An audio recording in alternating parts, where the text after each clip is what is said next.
আমার আপনার জন্মভূমি, আমার আপনার যে দেশ, যেই দেশে রীতিমতন আমরা গর্ব করি, সেই দেশের ক্ষতি হচ্ছে। জাতীয় নিরাপত্তা নিয়ে রীতিমতন ছেলে খেলা করছে প্রত্যেকটি রাজনৈতিক দল। তাই নয় কি নীলাপবাবু? এখানেই আপনার কাছে আসি। অধীর রঞ্জন চৌধুরী তিনি গতকালের যে মন্তব্য করেছেন, তিনি স্পষ্ট করে বলছেন সংখ্যা ক্রমাগত বেড়ে যাচ্ছে যারা সংখ্যালঘুদের তাদের, এবং সেটাও কোনো না কোনো জায়গা থেকে একটা বিপদ সংকেত। কেন এরকম মনে হলো অধীরবাবু? না, অধীরবাবু যে বক্তব্যটা করেছেন কালকে, তিনি আবার প্রেস কনফারেন্স করে বক্তব্য তার পরিষ্কার করে দিয়েছেন। তার বক্তব্য দেখুন, এই জিনিসটা তো আমরা সবাই জানি, মুর্শিদাবাদ, মালদা এবং উত্তর দিনাজপুর, সেখানে সংখ্যালঘুদের সংখ্যা বেশি, অর্থাৎ মুসলিম ভাই বোনদের সংখ্যা বেশি, এবং এটা স্বাধীনতার আগের থেকেই বেশি, স্বাধীনতা পরবর্তীকালে 1947 সালের 15ই আগস্ট থেকেই বেশি, এটা আজকে বেশি হয়নি। কিন্তু ওনার যে বক্তব্যটা সেটা হচ্ছে, বাংলাদেশে আজকে যেভাবে একটা অগণতান্ত্রিক সরকার চলছে, এটা সেই সরকারের যদি মৌলবাদের মাথাচাড়া দেয় এবং পশ্চিম বাংলাদেশ হয়ে যাবে। না, বাংলাদেশের যে পরিস্থিতি উনি পরিষ্কার করে বলেছেন বক্তব্য, সেটা যদি চলে সেক্ষেত্রে বাংলাদেশের উগ্র শক্তি তারা চাইবে আগামী দিনে মুর্শিদাবাদ, মালদা বা উত্তর দিনাজপুর 2024 হেরে যাওয়ার পর মনে হলো, তার আগে পর্যন্ত মনে হয়নি। এতবার সেখানকার সাংসদ তিনি ছিলেন, কেন আওয়াজ তোলেননি? সংসদে তো গিয়েছিলেন, সেখানে তো আওয়াজ তুলতে পারতেন, রাজনৈতিক দলের তিনি নেতাও ছিলেন, তাহলে পরে বলেন এতদিন আর কি সেখানে বাংলাদেশে কি অগণতান্ত্রিক সরকার ছিল? বাংলাদেশে তো অগণতান্ত্রিক সরকারটা এসেছে উনি হেরে যাওয়ার পরে। তাই বাংলাদেশের বর্তমান যে পরিস্থিতি সেটা কি ওনার সাংসদ থাকাকালীন ছিল? সেটাও আপনারা বোঝার চেষ্টা করুন। মুর্শিদাবাদের পরিসংখ্যানটা আমি একটু বলবো পিসিআর কে যদি রেডি থাকে একটু দেখানোর জন্য। হিন্দু জনসংখ্যা সেখানে কত রয়েছে, মুসলমান জনসংখ্যা সেখানে কত রয়েছে। আমার কাছে পরিষ্কার বিষয় যে যেই মুসলিম জনসংখ্যার কথা আমরা তথ্য অনুযায়ী পাচ্ছি 2011 সমীক্ষা অনুযায়ী, সেখানে প্রায় হিন্দুদের থেকে দ্বিগুণ, এবং সেই দ্বিগুণের যে সংখ্যাটা আসছে 66.সামথিং হবে, কিন্তু সেই সংখ্যাটা কি একেবারে যারা সেখানকার আদি মুসলিম সম্প্রদায়ের মানুষজন যারা দীর্ঘদিন ধরে বসবাস করছেন শুধু তাই, নাকি বাইরে থেকেও বহু মানুষজন তারা সেখানে ঢুকেছেন? এই ইনফরমেশন আছে নীলাভবাবু? দেখুন, আমি পরিষ্কার করে আগে ওনার বক্তব্যটা আমি বলে নিচ্ছি। উনি এটাই বলেছেন, সেই ক্ষেত্রে বাংলাদেশের যারা উগ্রপন্থী সংগঠন আছে, যারা উগ্রপন্থী বা মৌলবাদী লোকেরা আছে, তারা চেষ্টা করে ভারতের ভিতরে কিন্তু কিভাবে অস্থিরতা তৈরি করা যায়। ঠিক যেটা সিরিয়াতে হয়েছে, সেই ঘটনা বাংলাদেশকে কেন্দ্র করে পশ্চিমবঙ্গকে কিন্তু একটা বিরক্ত করার চেষ্টা। বিন্দু বিন্দু জলেই তো সিন্ধু হয়, এবং সেটা তো আমরা তাই জানি, বিন্দু বিন্দু জলে সিন্ধু হয়। আপনাদের এখন এসে মনে হচ্ছে যে এটা বিপদের সংকেত, আগে মনে হয়নি।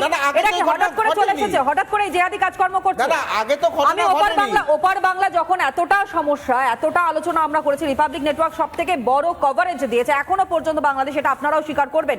এমনকি বাংলাদেশ মানুষ তারাও স্বীকার করছেন যে হিন্দুদের পাশে গিয়ে যেভাবে অত্যাচার হয়েছে হিন্দুদের ওপরে, হিন্দুদের পাশে গিয়ে দাঁড়িয়েছে একমাত্র সোচ্চার হয়েছে রিপাবলিক বাংলা। কিন্তু আমার কাছে প্রশ্ন হচ্ছে, এই বাংলা তো বিপদের মধ্যে পড়ছে, এই আজটা কি আগে হয়নি অধীরবাবু? না, বাংলা বিপদের মধ্যে কেন পড়ছে? তার কারণ বাংলাদেশের শেখ হাসিনার সরকারকে সরিয়ে এই যে অগণতান্ত্রিক সরকার, এই সরকার তো আগে আসেনি। এই সরকার যেদিন এসছে সেদিন থেকে তো বাংলাদেশের অভ্যন্তরে যে অস্থিরতা তৈরি হচ্ছে, সেই অস্থিরতাকে কেন্দ্র করে এই জায়গা তৈরি হচ্ছে, এবং সেই প্রেক্ষাপটে উনি বক্তব্য রেখেছেন। 2011 পরিসংখ্যান আপনাদের সামনে দিলাম, যুক্তি নেই, আমি একদম যুক্তি সেরকম ভাবে পাচ্ছি না। 2011 পরিসংখ্যান আপনাদের সামনে, সেই 2011 আদমশুমারি অনুযায়ী পরিসংখ্যান আপনাদের সামনে রাখছে। আপনারা বলছেন শেখ হাসিনার পতন কবে পতন হয়েছে? 5ই আগস্ট। 5ই আগস্টের আগে পর্যন্ত এর কোনো পরিবর্তন ছিল না।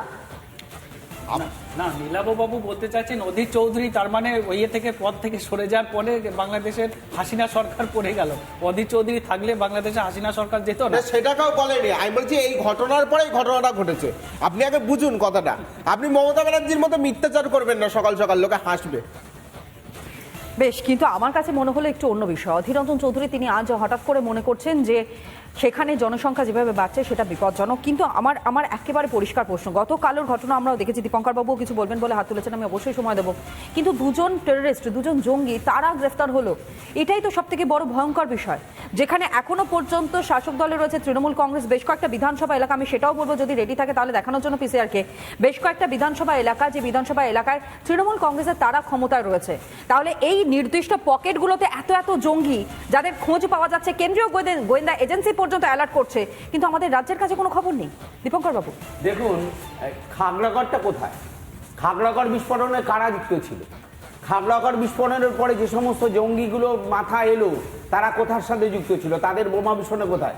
আজকে যে কথাটা বলা হচ্ছে যে বাংলাদেশের সরকার পরিবর্তনের পরে আজকে অধীরবাবুর বোধোদয় হয়েছে, আসলে দেরিতে বোধোদয় হয়েছে। এটা যদি হতো, তিনি বিরোধী দলের নেতা ছিলেন, সে সময় যদি পার্লামেন্টে থেকে এই বিষয়ে আওয়াজ তুলতেন, তাহলে মনে হয় ভারত সরকারের তৎকালীন ভারত সরকারের কাজ করতে সুবিধা হতো। কিন্তু মুর্শিদাবাদে তখন অধীরবাবু বুঝতে পারেননি যে বাইরের থেকে গুজরাট থেকে একজন এসে শুধুমাত্র নামের আগে মুসলিম হওয়ার জন্য তিনি হেরে যাবেন, মুর্শিদাবাদের রবীন্দ্র হিসাবেও তিনি তার ক্ষমতাকে টিকিয়ে রাখতে পারবেন না। ফলে তার হারার পরে একটা বোধোদয় হয়েছে, এটা ঠিক। এবং এটাও ঠিক যে কেন্দ্রীয় সরকার কংগ্রেস তো সেটাও মানতে চাইছে না। কংগ্রেস মানতে চাইছে না, বাস্তবে হয়তো টিভির সামনে মানতে চাইছে না, বাস্তবে হয়তো মানতে বাধ্য হবে।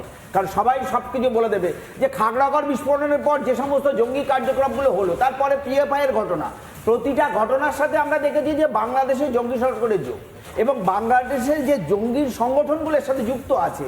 মুর্শিদাবাদে যে অঞ্চলটা অসুরক্ষিত, যে ফেন্সিং নেই, তার কাটার বেড়া নেই, সেই সমস্ত থেকে জঙ্গিরা আসছে এবং তারা সাথে জঙ্গিরা কি জঙ্গিদের আত্মীয় স্বজনগুলো জঙ্গিরা এমনভাবে করেছে তাদের এখানে একটা পরিবার, এখানে দুটো পরিবার, এখানে দুটো বিয়ে, এখানে দুটো পরিবার, ওখানেও বিয়ে, এবার যাতায়াতের সুবিধা তাদের এমনভাবে করে নিয়েছে। এবং সব থেকে বড় কথা যে এই সমস্ত জঙ্গিরা যারা ধরা পড়ছে তাদের ফান্ডিংগুলো কোথা থেকে হচ্ছে, ফান্ডিংগুলো সব মিডিল ইস্ট থেকে, এবং মিডিল ইস্টের এই ফান্ডিং বাংলাদেশে যাচ্ছে, ভারতে আসছে, এবং পশ্চিমবঙ্গের তৃণমূলের নেতারা এই হুন্ডির মাধ্যমে এই টাকাগুলো নিয়ে আজকে জঙ্গি কার্যকলাপকে বৃদ্ধি করতে সাহায্য করছে। তৃণমূলের যোগের কথা এখানে আসছে না রাজুবাবু, আপনারা যদি এড়িয়ে যেতে চান তাহলে এড়িয়ে যাওয়াটা সম্ভব নয়। যেখানে অধীর রঞ্জন চৌধুরী তিনি এই মন্তব্য করছেন, আপনারা তো ইন্ডিজোটের শরিক, আপনারা বলুন তাহলে ইন্ডিজোটের শরিক আপনারা নেই, তৃণমূল কংগ্রেস এবং কংগ্রেসের মধ্যে কোনো সমঝোতা নেই, বলুন। ওনাদের যে সাংসদ আছে 12 জন, তারা পার্লামেন্টে দাঁড়িয়ে বক্তব্য করে রেখেছে তো, তারা অমিত শাহর কাছে জানিয়েছে তো, তারা প্রধানমন্ত্রীর কাছে জানিয়েছে তো। অধীর চৌধুরী পার্লামেন্টে বলেনি, বলেছেন, অনেকে বলেছেন, এবার একটু শুনুন। আসলে যেখানে আমি কেন বলছি তৃণমূল আসছে, সমস্ত পঞ্চায়েত কাজে না না মুর্শিদাবাদের সমস্ত পঞ্চায়েত কাজে তৃণমূল কংগ্রেসের, মুর্শিদাবাদের জেলা পরিষদ থেকে তৃণমূল কংগ্রেসের, পঞ্চায়েত সমিতি থেকে তৃণমূল কংগ্রেসের। ব্যক্তিগত জায়গায় আক্রমণ করবো না, কিন্তু আমার কাছে কথা হচ্ছে ইনফরমেটিভ আমরা আলোচনা করছি। আসবো দীপঙ্কর বাবু, আসবো ইনফরমেটিভ আলোচনা, আমি আসবো রাজবাবু, আপনাকেও সময় দেবো। কিন্তু আমার কাছে প্রশ্নটা হচ্ছে একটা জায়গায়, আপনারা তো ইন্ডিজোটের শরিক, একদিকে যেমন তৃণমূল কংগ্রেস রয়েছে, অন্যদিকে আপনাদের সঙ্গে রয়েছে হচ্ছে কংগ্রেসও। কিন্তু আমার কাছে কথা হচ্ছে বিভিন্ন সময় যে সকল বক্তব্যগুলো তৃণমূল কংগ্রেসের বিধায়করা তারা রেখেছেন, নিশ্চয়ই আপনাদের মনে থাকবে হুমায়ুন কবিরের বক্তব্য, ভরতপুরের তৃণমূল কংগ্রেসের বিধায়ক, এবং পাশাপাশি কিছুদিন আগে ফিরহাদ হাকিম তিনিও বক্তব্য রাখছেন। কোথাও গিয়ে একটা মনে হচ্ছে না যে এটা উস্কানি দেওয়া হচ্ছে, দলের তরফ থেকে কোন রকমের স্টেপ নেওয়া হয়েছে কি? দেখুন, প্রথম হচ্ছে যে দীপঙ্কর বাবু মাস্টারমশাই বললেন যে অধীর চৌধুরী কেন সংসদে দাঁড়িয়ে বলেনি, আমি ওই কথাটা আগে বলি। তাহলে তখন এইরকম একটা উত্তাল পরিস্থিতি বাংলাদেশে তৈরি হয়নি, এটা ঠিক, এখন হয়েছে। এখন ওপার বাংলায় হিন্দুরা সংকট আছে, বিভিন্ন জায়গায় অত্যাচার হচ্ছে, তার ভিডিও ছবি বিভিন্ন জায়গায় আসছে, হিন্দু নেতা আমি বলছি সেখানকার আমাদের চিন্ময়ানন্দ প্রভুপদ যিনি গ্রেপ্তার হয়ে আছেন, তাকে ছাড়ানোর জন্য একজন হিন্দু যিনি সেখানকার আদালতে সুযোগ পাচ্ছে না ঢোকার। অতএব সেই জায়গায় এমন একটা উত্তাল পরিস্থিতিতে আজকে বিজেপি স্ট্যান্ড আছে, বিজেপি সেখানে বিভিন্ন জায়গায় মাইক বেঁধে চেল্লাচ্ছে রাজনীতি রুটি শাখার জন্য, কিন্তু প্রশাসনিক বক্তব্য কোথায়? নরেন্দ্র মোদী, অমিত শাহ পার্লামেন্টে কেন বলছে না, এটা নিয়ে কেন ইস্যু হচ্ছে না?